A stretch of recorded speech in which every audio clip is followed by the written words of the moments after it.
यदि आप बिहार से हैं तो हो सकता है कि आपने ये वीडियो देखा होगा। मैं चाहता हूं कि सबसे पहले आप ये वीडियो को देख लीजिए।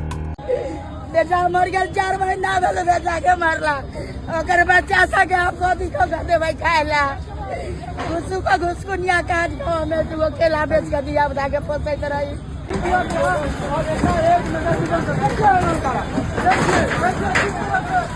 इस वीडियो में ये महिला कह रही है कि 4 महीना पहले मेरा बेटा मर गया और मेरे बेटे के कुछ बच्चे हैं जिनको मैं केला बेच करके इसका भरण पोषण करता था, खिलाता पिलाता था, और ये रो रही हैं, चीख चिल्ला रही हैं और कह रही हैं कि अब हम इसे क्या खिलाएंगे, अब ये तो भूखा रह जाएगा। यही केला बेच करके कैसे कैसे करके हम खिसकते हुए जाते थे, बहुत मेहनत करके जाते थे, वहां पे बैठते थे और उसी से इन बच्चों का पेट पोषण और पालन होता था।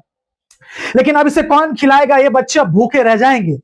लगातार बिहार में बुलडोजर चल रही है, लगातार कई जिलों में बुलडोजर की घटना बढ़ रही है। लगातार सरकार जो है कह रही है कि जो अवैध कब्जा है उस पर से हम कब्जा हटाने की कोशिश कर रहे हैं। जहां पे अवैध तरीके से घर बनाए गए हैं, मैं वहां से उन घरों को तोड़ रहा हूं, उन दुकानों को तोड़ रहा हूं जो अवैध तरीके से सरकारी जमीन में लगाया गया है। हालांकि लगातार विपक्ष भी इस पर हमलावर है।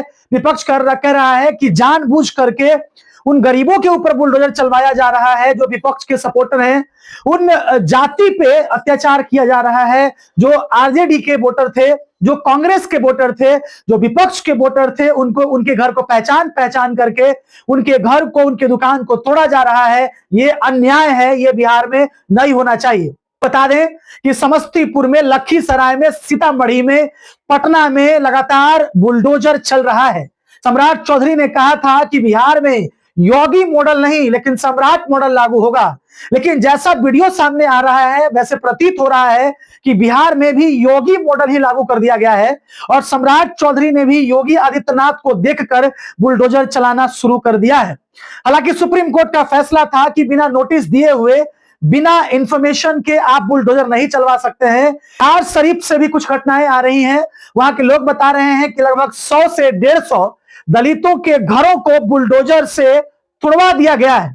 समस्तीपुर में कई दुकान को तोड़ दिया गया, समस्तीपुर में कई घर को बुलडोजर से तोड़ दिया गया है। आरा में बारी है, दानापुर दिग्घा में सब्जी मंडी को उजाड़ दिया गया, कई क्विंटल प्याज आलू को बर्बाद कर दिया गया, फलों को बर्बाद कर दिया गया।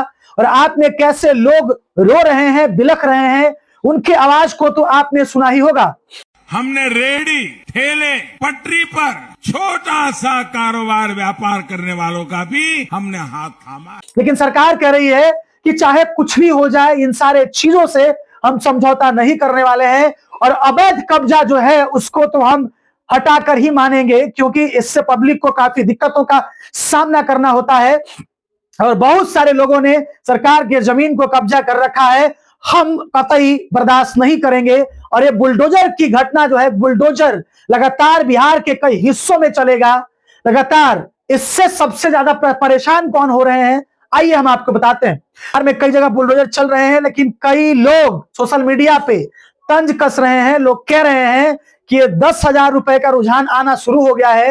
ये वही लोग हैं जो 10,000 रुपया लेकर के भाजपा को वोट दिया करता था और भाजपा के जीतने के बाद सेलिब्रेशन कर रहे थे, और 10,000 रुपया जो लेकर के वोट दिया गया है, ये उसी का रुझान दिख रहा है। और भारतीय जनता पार्टी वो 10,000 का बदला चुका रही है और दलितों के ऊपर, वंचितों के ऊपर, यादवों के ऊपर खास करके बुलडोजर चलाया जा रहा है। उन्हें बर्बाद करने की कोशिश की जा रही है। लगातार विपक्ष की पार्टियां हमलावर हैं और कह रही हैं कि जिस तरीके से बुलडोजर बिहार में चलाया जा रहा है, गरीबों का रोजगार छीना जा रहा है, ये अन्याय है, ये गलत है। इसको लेकर कोर्ट जाने की तैयारी में पार्टियां लग चुकी हैं। आप क्या सोचते हैं इसके बारे में, क्या है आपकी प्रतिक्रिया, मैं जानना चाहता हूं। बताइएगा जरूर, क्या जो बिहार में हो रहा है ये सही है या गलत है, क्या आप कहना चाहते हैं। आज के लिए इतना ही। जय हिंद, जय भारत।